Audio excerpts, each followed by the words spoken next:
तुम क्या कर रहे हो अमित? मैं संख्याएं लिख रहा हूँ। ओह, प्राकृतिक संख्याएं।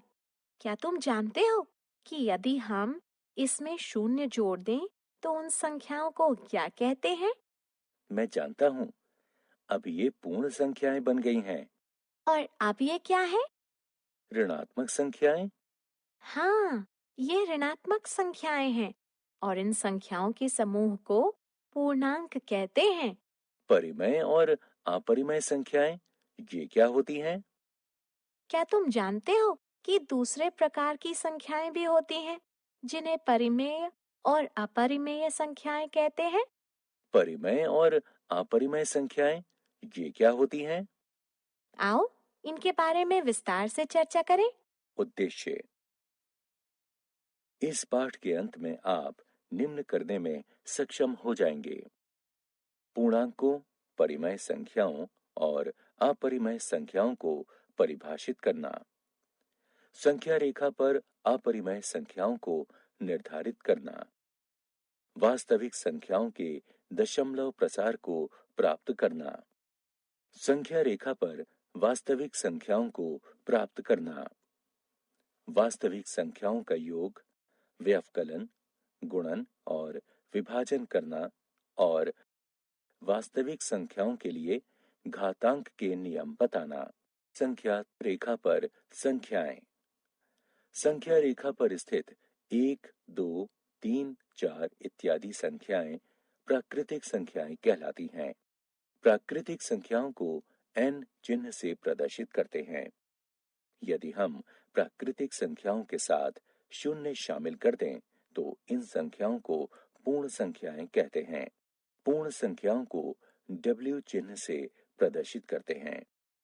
ये सभी संख्याएं सभी ऋणात्मक संख्याओं के साथ सम्मिलित रूप से पूर्णांक कहलाती हैं। पूर्णांकों को Z चिन्ह से प्रदर्शित करते हैं। परिमेय संख्याएं। अब यदि हम संख्या शून्य और एक या एक और दो के बीच की संख्याओं को देखें तो हम 1/4, 3/4 इत्यादि संख्याएं देखते हैं। इन संख्याओं का संग्रह परिमेय संख्याएं कहलाता है। परिमेय संख्याओं को चिन्ह Q से प्रदर्शित करते हैं। परिमेय संख्याओं को P/Q के रूप में लिखते हैं, जहां P और Q पूर्णांक हैं और Q शून्य नहीं है। क्या 2 एक परिमेय संख्या है? हाँ, 2 एक परिमेय संख्या है क्योंकि इसे P/Q के रूप में लिख सकते हैं और यहाँ Q 1 है जो कि शून्य के बराबर नहीं है। इस प्रकार 10 घटा 10 घटा 25 इत्यादि भी परिमेय संख्याएं हैं। इसलिए हम कह सकते हैं कि परिमेय संख्याओं में प्राकृतिक संख्याएं, पूर्ण संख्याएं और पूर्णांक सम्मिलित हैं। उदाहरण। आइए जानें कि दो दी हुई संख्याओं के बीच परिमेय संख्याएं किस प्रकार ज्ञात करते हैं। दी गई संख्याएं 1 और 2 हैं।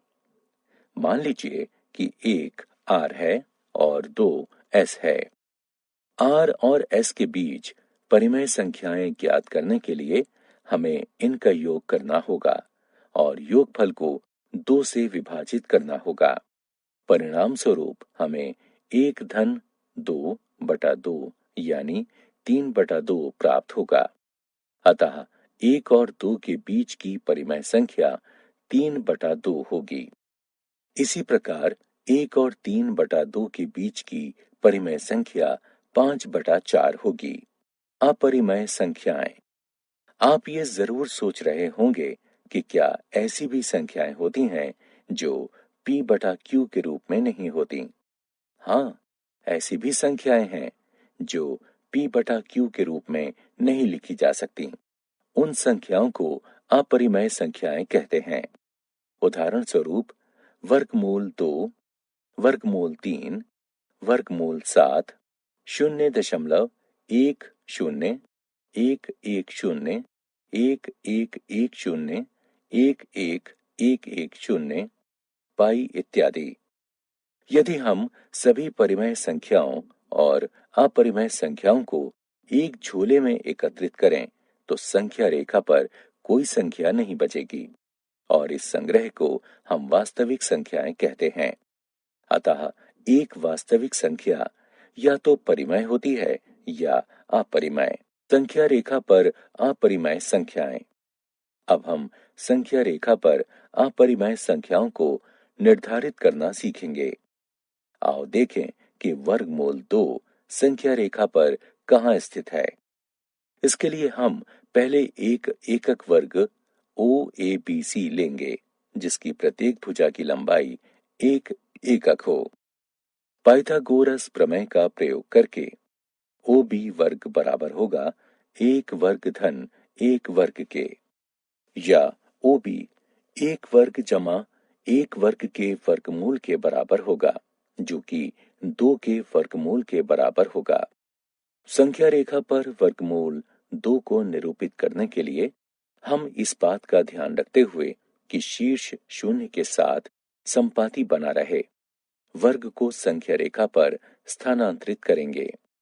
अब प्रकार के प्रयोग से O को केंद्र और OB को त्रिज्या मानकर संख्या रेखा पर एक चाप खींचिए। इस बिंदु को P नाम दीजिए। यह बिंदु P संख्या रेखा पर वर्गमूल 2 के संगत है। संख्या रेखा पर अपरिमेय संख्याएं भाग 2। इसी प्रकार संख्या रेखा पर 3 का वर्गमूल निर्धारित करने के लिए हम OB के लंबवत एकक लंबाई के BD का निर्माण करेंगे। फिर पाइथागोरस प्रमेय के अनुसार OD बराबर 2 वर्ग के वर्गमूल जमा 1 वर्ग के वर्गमूल के बराबर है जो कि 3 के वर्गमूल के बराबर है। अब केंद्र O और त्रिज्या OD के साथ प्रकार के प्रयोग से हम संख्या रेखा को बिंदु Q पर काटता हुआ एक चाप खींचेंगे। बिंदु Q संख्या रेखा पर 3 के वर्गमूल के संगत है। वास्तविक संख्याओं का दशमलव प्रसार। हम वास्तविक संख्याओं के बारे में सीख चुके हैं। अब हम वास्तविक संख्याओं के दशमलव प्रसार के बारे में सीखेंगे। इस प्रसार से हम परिमेय और अपरिमेय संख्याओं के बारे में विभेद कर सकते हैं। आइए पहले परिमेय संख्याओं को लें। हम इन 3 संख्याओं का दशमलव प्रसार ज्ञात करेंगे। यहाँ हम देख सकते हैं कि 10/3 के दशमलव प्रसार में हमें शेष 1, 1, 1, 1, 1 प्राप्त हुआ। इसी प्रकार 7/8 का दशमलव प्रसार से शेष 6, 4, 0 प्राप्त हुआ और 1/7 का शेष 3, 2, 6, 4, 5, 1 है। वास्तविक संख्याओं का दशमलव प्रसार। द्वितीय, इन सभी उदाहरणों में आपने कुछ ध्यान दिया? ध्यान दीजिए कि शेष या तो एक चरण के बाद 0 हो जाता है या फिर खुद को दोहराता है। आइए इन सभी मामलों को एक एक करके देखें। पहली स्थिति, यदि शेष 0 हो जाता है तो दशमलव प्रसार कुछ निश्चित चरणों के बाद समाप्त हो जाता है। ऐसी संख्याओं का दशमलव प्रसार शांत होता है। दूसरा मामला, यदि शेष कभी भी 0 नहीं होता या स्वयं को दोहराता नहीं है तो ऐसी संख्याओं का दशमलव प्रसार अनवसानी आवर्ती होता है। उदाहरण, आइए एक उदाहरण देखें। 1/3 एक परिमेय संख्या है। 1/3 का दशमलव प्रसार 0.3333 इत्यादि है। जैसा कि हम देख सकते हैं कि 3 की यहाँ पुनरावृत्ति हो रही है। इसे हम 0.3 बार के रूप में लिखते हैं। आइए एक और उदाहरण लें। 1/7 का दशमलव प्रसार 0.142857 142857 है।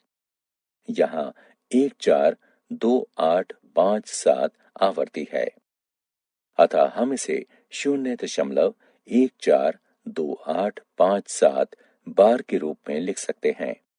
अतः यदि एक संख्या परिमेय है तो इसका दशमलव प्रसार या तो शांत होगा या अनवसानी आवर्ती होगा। दूसरे शब्दों में, यदि किसी संख्या को दशमलव प्रसार शांत या अनवसानी आवर्ती है तो वो एक परिमेय संख्या होगी। और हम उन संख्याओं को क्या कहेंगे जिनका दशमलव प्रसार अनवसानी अनावर्ती हो? वे संख्याएं अपरिमेय संख्याएं हैं। उदाहरण स्वरूप वर्गमूल 2, पाई इत्यादि। संख्या रेखा पर वास्तविक संख्याओं का निरूपण। हम जानते हैं कि प्रत्येक वास्तविक संख्या का एक दशमलव प्रसार होता है। वह दशमलव प्रसार संख्या रेखा पर इसे निरूपित करने में हमारी सहायता करता है। आइए 2.665 को संख्या रेखा पर निरूपित करें। हम जानते हैं कि ये 2 और 3 के बीच कहीं होगा। इसे 10 भागों में विभाजित करने की कल्पना कीजिए। संख्याओं के स्पष्ट दृश्य के लिए अब पहला भाग 2.1 को निरूपित करता है और दूसरा भाग 2.2 को इत्यादि। यहाँ 2.6 और 2.7 के बीच स्थित होगा। अब 2.6 और 2.7 के बीच के भाग पर ध्यान केंद्रित कीजिए। इसे भी फिर से 10 भागों में विभाजित कीजिए। पहला भाग 2.61 को निरूपित करता है और दूसरा भाग 2.62 को इत्यादि। पुनः 2.665, 2.66 और 2.67 के बीच स्थित होगा। आइए अब रेखा के इस भाग पर ध्यान दें और इसे 10 बराबर भागों में विभाजित करने की कल्पना करें। पहला भाग 2.661 को निरूपित करेगा और दूसरा भाग 2.662 को इत्यादि। 2.665 इस उप विभाजन का पांचवा चिन्ह है। कल्पना की सहायता से संख्या रेखा पर संख्याओं के निरूपण को देखने के इस प्रक्रम को उत्तरोत्तर आवर्धन प्रक्रम कहा जाता है। वास्तविक संख्याओं पर संक्रियाएं। क्या आप बता सकते हैं कि दो परिमेय संख्याओं को योग, व्यवकलन, गुणन या विभाजन से क्या प्राप्त होता है? हमें एक परिमेय संख्या प्राप्त होती है, लेकिन यदि हम अपरिमेय संख्याओं का योग, व्यवकलन, गुणन या विभाजन करते हैं तो हमें सदैव एक अपरिमेय संख्या ही प्राप्त होगी। अब सोचिए, यदि हम एक परिमेय संख्या का किसी अपरिमेय संख्या से योग या गुणन करें तो हमें क्या प्राप्त होगा? हमें जो परिणाम प्राप्त होगा वह एक अपरिमेय संख्या होगी। आइए